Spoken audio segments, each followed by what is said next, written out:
Já me disseram que pareço turista japonês. Não pelo olho puxado, mas porque adoro uma máquina fotográfica. Tiro foto de tudo. Olha só a minha rua. Esse aí é o teto do meu quarto. Tava fazendo uma experiência.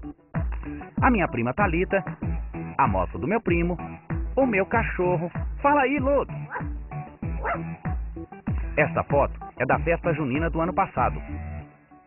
Eu enviei esta foto pro Zé, que enviou pra Júlia, que passou pro Pedro, que pôs no Orkut pra todo mundo ver. E pensar que minha mãe tinha que comprar um filme, colocar na câmera, tirar um número limitado de fotos. Só pra mais tarde descobrir que a foto estava escura, que a fulana saiu com o olho vermelho e, mais grave ainda, que a noiva ficou sem cabeça. Depois que inventaram essa coisa de máquina digital, tirar foto virou uma coisa super simples. Se não ficar boa, eu faço outra. Depois eu posso aumentar, diminuir, passar para preto e branco. Mas afinal, qual a diferença dessa foto para aquela da minha mãe? E o que é uma foto digital?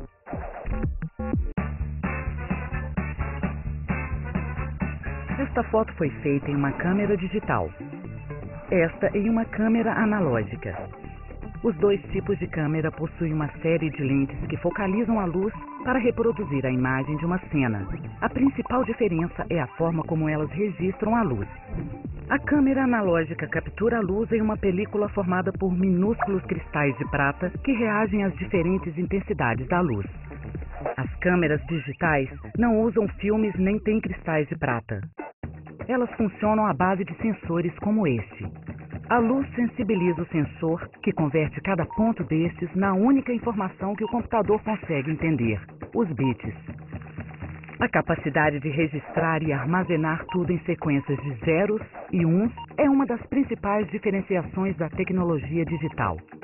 Muito diferente do formato analógico, no qual as próprias ondas físicas são enviadas pelo ar ou copiadas para uma mídia, como um disco vinil ou uma fita cassete. Analógico vem de análogo. É a representação de alguma coisa, continuamente, através de algum meio. Fazer analogia é copiar, imitar, tentar reproduzir algo da maneira mais fiel ao original. Pensando bem, isso é bem mais antigo do que parece. Os homens ainda viviam em cavernas quando descobriram que era possível criar e guardar as reproduções do mundo que os cercava. Eles usavam as pedras para reproduzir imagens dos animais e da vida daquela época. Era tudo meio tosco, mas a gente poderia dizer que os homens da caverna estavam fazendo uma espécie de processo analógico. Eles copiavam os contornos dos animais e formavam imagens em 2 dimensões. Ainda hoje, eles são os únicos registros da vida daquela época. Com o passar do tempo, o homem começou a usar outras formas para captar e registrar a realidade, ou melhor, sua versão da realidade. A invenção da fotografia representou uma revolução e tanto. Pela primeira vez, o homem conseguiu reproduzir uma imagem exatamente como ela era. O primeiro dispositivo de captura de luz a partir de sensores surgiu em 1975. Naquela época, ninguém podia imaginar que a fotografia digital ia virar febre mundial. Assim como este quadro é feito de pequenos pontos de tinta, o corpo humano é feito de células e essa casa é feita de tijolos, toda fotografia digital é feita de pixels. Cada quadrinho deste é um pixel. Pixel é a abreviação de Picture Element. Em português, algo como elemento da imagem. O pixel é o menor elemento da imagem digital. Eu ampliei a foto na tela. Dei um zoom, sabe? E olha o que aconteceu. Tá vendo esses quadradinhos? São os tão falados pixels. Como será que o computador consegue representar todas essas cores e tons diferentes sem usar uma gota de tinta sequer? O computador não trabalha com tinta, nem com telas. Ele só entende códigos matemáticos. E assim como ele usa esses códigos para representar textos, planilhas e sons, o computador também usa códigos para representar intensidades diferentes de cores. Cada pixel, em geral, carrega 3 números. Um para representar o vermelho, R. outro para representar o verde, G, e outro para representar o azul, B. Este é um padrão conhecido como RGB, as iniciais das 3 cores em inglês, Red, Green e Blue. Quer dizer que o pixel tem apenas 3 cores? Será que o mundo digital é todo vermelho, verde e azul? Não, o mundo digital não é apenas vermelho, verde e azul. Este pixel, por exemplo, é amarelo. Amarelo é a cor dos pintinhos, do sinal de atenção e das bolinhas do biquíni da Ana Maria. No caso deste pixel, o tom de amarelo é o resultado da mistura de 3 números.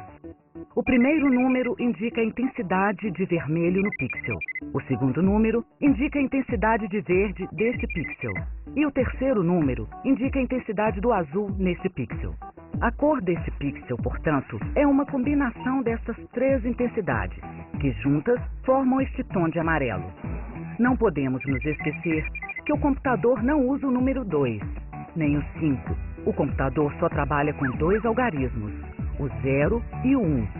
Com 8 bits, é possível criar 256 combinações. Para exibir esta imagem na tela, a memória do computador tem que ler e interpretar os 3 bytes de cada pixel.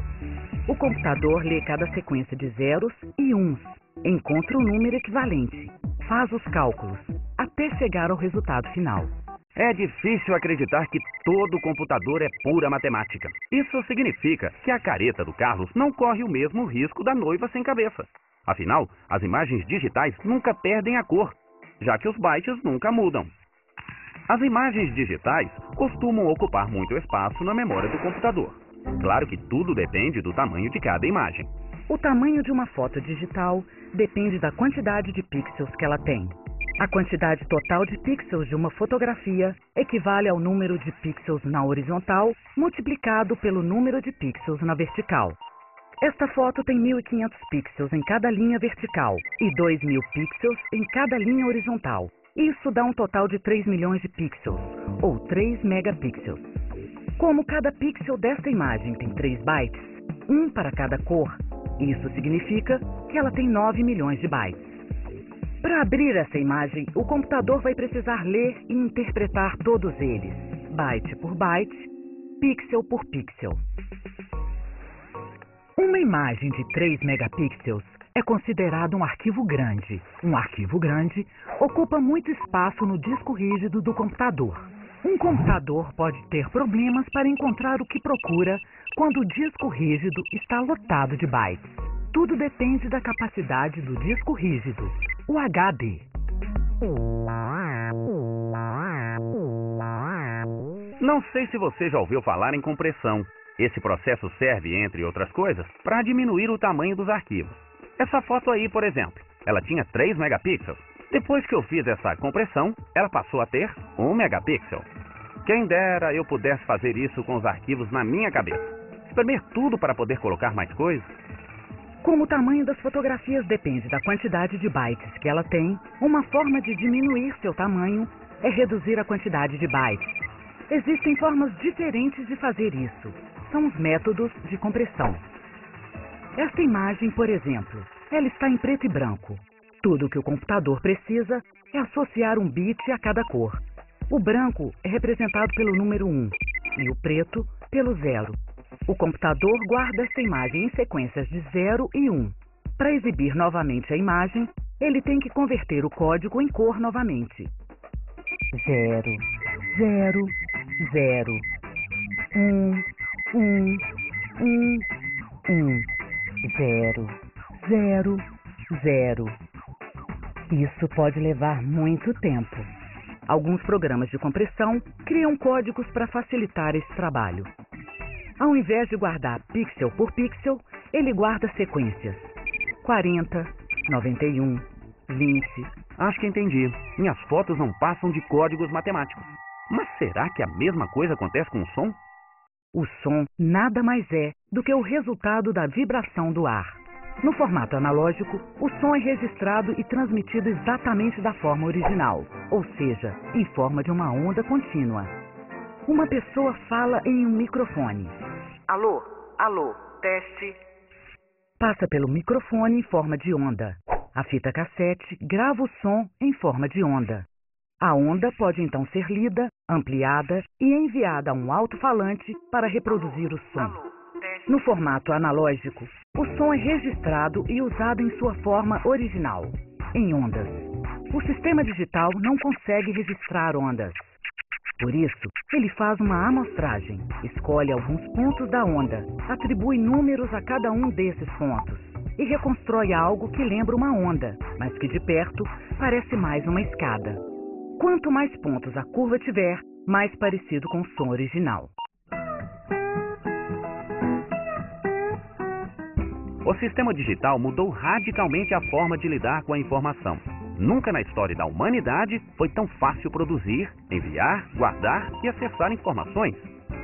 Eu, um simples mortal, posso gravar uma composição própria no meu computador e ainda posso enviar para o celular do Pedro, publicar na internet, passar por aparelho MP3, copiar para um CD e distribuir para todo mundo. Tudo isso graças à matemática.